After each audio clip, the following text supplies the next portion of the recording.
పరిశుద్ధ గ్రంథంలో చూస్తే సమూయేలు యెహోవా దయలోను మనుషుల దయలోను ఎదుగుచున్నాడు, పొందుచున్నాడు, ఎదుగుచున్నాడు.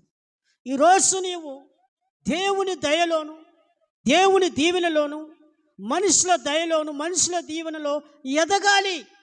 అప్పుడు అది నీకు క్షేమము, నీకు ఆరోగ్యము, అది నీకు ఆశీర్వాదకరంగా ఉంటుంది.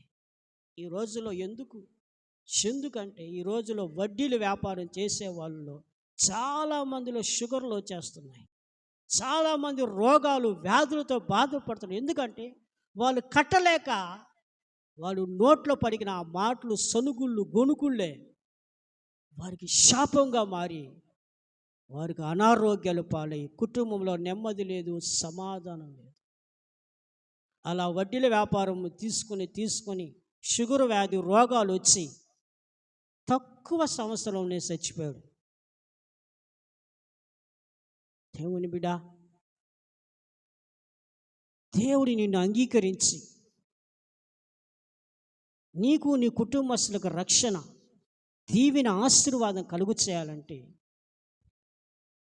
దేవునికి భయపడి నీతిని అనుసరించి నడుచుకోవాలి. రెండవదిగా నీతిని అనుసరించి ఎలా నడుచుకుంటావంటే పరుల సొత్తును నువ్వు ఆశించకూడదు. నీకు కలిగినదే నీవు సంతృప్తిగా తినాలి. నువ్వు కష్టపడి పనిచేసిందే నువ్వు తినాలి. అన్యాయంగా వడ్డీలు వేసి చక్రవడ్డీలు వేసి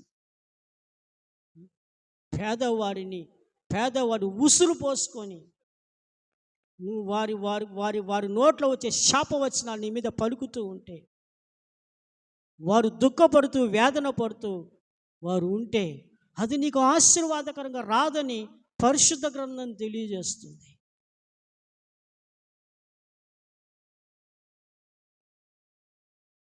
ప్రియమైనటువంటి దేవుని యొక్క బిడ్డలారా, మరి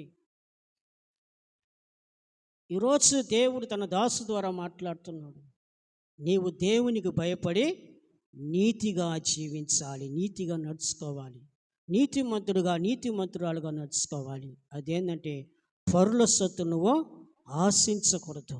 నువ్వు కష్టపడి సంపాదించుకుంది, నీతిగా సంపాదించుకుందే నీవు కడుపు నిండా తినాలి, సంతృప్తి కలిగి జీవించాలి. అది నీకు నీతిగా ఎంచబడుతుంది. దేవుడు నిన్ను నీ కుటుంబానికి రక్షణ, ఆశీర్వాదము, దీవెన ఇస్తాడు, ఆరోగ్యం ఇస్తాడు, క్షేమం ఇస్తాడు.